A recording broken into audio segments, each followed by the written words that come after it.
to see Robert and Michael play Rock's with Regime, Rock's right. Regime, right? It was all yellow and black stripe by that time, and they were playing the Troubadour. And Were they three-piece then? No, they had they had John Voorhees and Scott Lane. Scott Lane.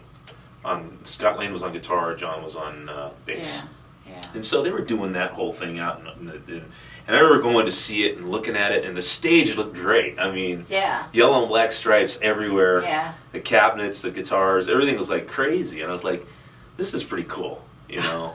And so I remember going up to Michael, and I don't know where we were. I don't know if we were hanging out or what, but I just said, "Hey, if you guys ever need a guitar tech or something, you know, just you know, I'd be interested in working for you guys. You know, I'll do it for free just to." That was great. You know, so it wasn't like I was really looking to get in the band. I just wanted to get my foot in the door somewhere. Yeah, you just wanted to do something. Exactly. And I was thinking in Hollywood would be a great place to meet somebody if I was going to do that, because I figured Robert would never ask me to get in the band after the couple of times that I turned him down. Yeah. And then right then, that's when Michael goes, you know what, we need to talk. You want to join the band, dude? He was like, yeah, we need to talk. He kind of started saying, I really think we'd like to get you in the band. And I'm like, okay, well, you know, if Rob's into it, then let's do it. Because Rob was pretty much making the decisions. And it was a perfect marriage because you and Mike have fantastic harmony. Well, we both have a lot of the same kind of vibe going on, guitar-wise, vocal-wise, and obviously, you know, the reputation now is that you can do pretty close vocals and guitar. You guys are smoking. Yeah, so it's great. It's awesome. Okay. Now, we talked a little bit about this earlier, but I want to talk about it in the interview some more. Falling asleep on my carpet was something that I remember about the early Stryper days, but I never got the chance to ask you, what was your schedule like back then? Were you working when you were going to high school, or? No, I mean, geez. I mean, high school days was kind of a little bit before the Stryper thing. It wasn't until I was like 22, 21, 22 is when I started coming to the house in La Mirada. Yeah. Okay, the house in Whittier, because I know you guys moved on Chatfield. Yeah. I visited there every now and then. I know. So it wasn't really, I didn't spend too much time there. It wasn't until La Mirada that I started coming over more and hanging out at the garage. Yeah. And we started practicing together. I remember. And then as soon as we'd take a break, we'd go in the house and have some coffee or some kind of snacks. Food or take a nap or whatever. Yeah, well, and I always wondered if you were working with your dad. You know? Yeah, I did do that for a while after work. I mean, after school. Yeah. I would go down and work with my dad for a few hours. Oh, okay. That was, obviously get off around 3 o'clock and go down there and work till about 5. No wonder you needed a nap. Well, I don't know. I guess I wasn't. I used to stay up late practicing. Yeah. So I wouldn't get much sleep. Plus, you had a girlfriend. I had a couple of girlfriends during that time. I was going through. Okay. But do you remember anything specifically about hanging out at my house? Anything that jumps out in your memory? Well, I could tell you some stories. Well, go ahead. I don't know if I could tell them all, but just tell me one thing that really jumps out. Well, I just remember your husband, Phil. Coming out of the bedroom every now and then in his underwear. That was kind of fun. Oh yeah, he'd just wander around like. Well, it was all guys, so it wasn't a big deal. Yeah. But it was kind of funny. He'd come in, he'd start talking to us, and we'd be like standing there listening to him. Oh my God, making himself right at home. Yeah. He'd come out. He'd usually go in the fridge and pull out some lunch meat, wrap it up. Oh yeah. Get a piece of cheese or whatever. And then there were times when I'd knock on the door. I'd come over, I'd knock on the door, pop, pop, pop, pop. Nobody would answer. And I'd be like, that's weird. I wonder if somebody's even here. Okay. Well, you had that fence that was along the back over there on La Mirada Boulevard. Oh, yeah. And so I would go along to the back of the fence, and I'd look over the top of the fence, and there would be Michael playing video games. He wouldn't even go to the door and answer it. I mean... He wouldn't empty the trash either. If I asked him to empty the trash, he wouldn't take a break from those video games. Yeah. So, don't take it personal. I remember the cat, Spunky. Oh, yeah. The black cat that you guys had for, I don't know. Long time. Long time. And that cat was like really... It was a wild cat. Yeah, and we'd be in the garage, and then Robert would look at me and go, Oz, that cat likes Jimi Hendrix. I'm like, come on. And he's all, I swear, if you start playing Jimi Hendrix, he's going to walk in here. So I'm like, okay. So I start playing Jimi Hendrix, and I swear the cat would come bolting in the door. Oh, my God. Every time. Now, that's weird. Don't you think that's weird? Wow.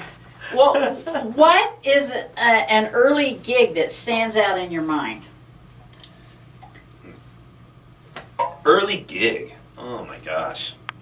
Some early gig, maybe a high school, it could be a church. I remember you guys doing lunchtime at La Mirada High School. I remember you doing a lunchtime at some Bellflower High School and some dog chewing on Robert's feathers and the roadie would take the dog away and the dog would come back charging back. Yeah, it was a pit bull that was roaming around the school, and as soon as Rob would play his kick drums, it got crazy and went over and attacked his legs. Yeah. And Rob had all these feathers hanging from his Yeah. leg warmers or whatever, and so it was kind of, he was like sitting there trying to push the dog away, and Wow.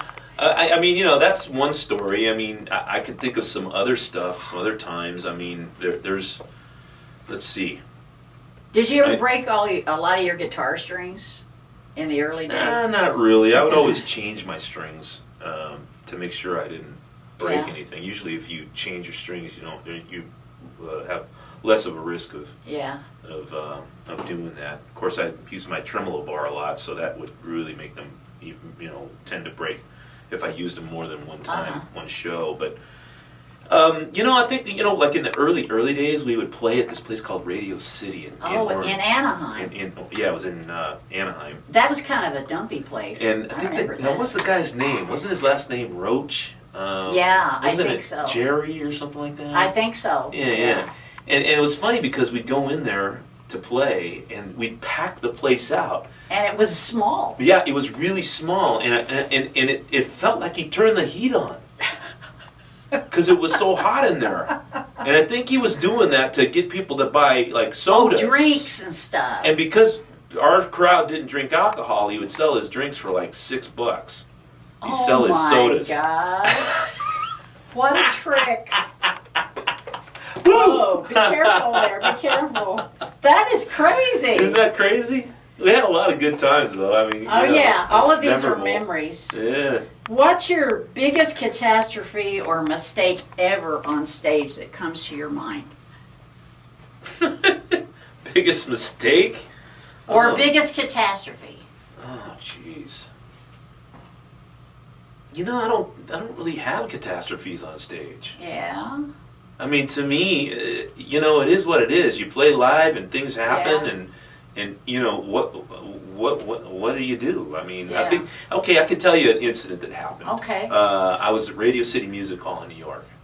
And it was the first time we had ever played there. Yes, I remember that. And I twisted my ankle really bad. I think I remember that too. You remember that? Yes. I don't know what happened. It's one of those things where your ankle kind of, I put my foot down and my foot went sideways. Oh.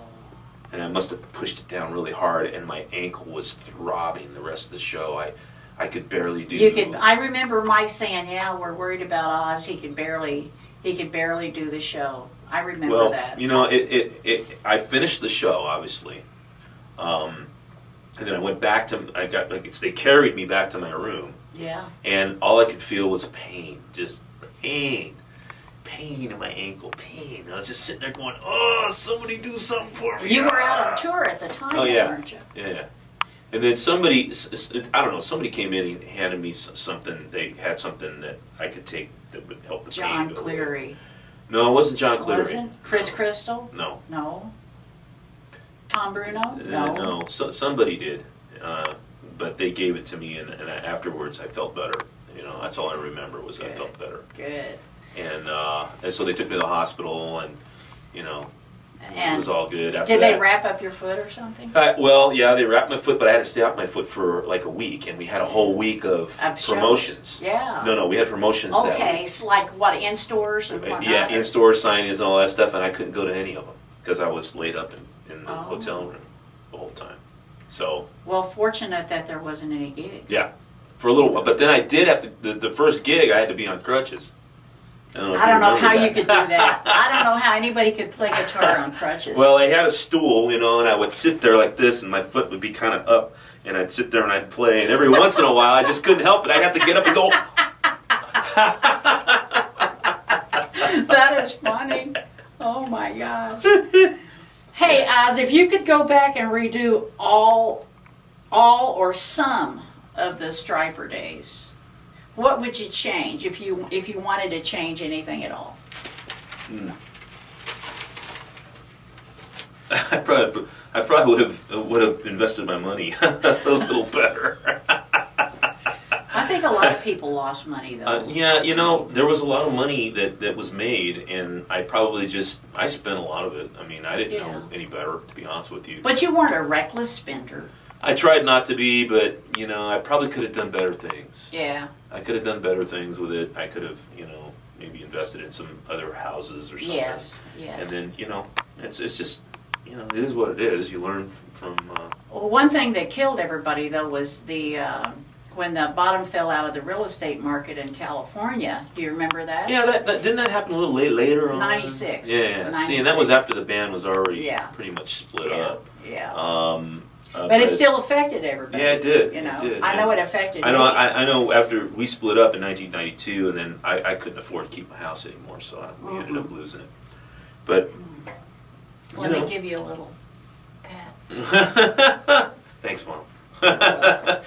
Yeah, but I mean, you know, for the most part, what would I change? I mean, it is what it's already history. We did a lot of great things, and we made mistakes, but you know, But it's all been a learning process. Yeah, absolutely. Well, that's good. And we built a reputation, so that's even better. Well, you know, being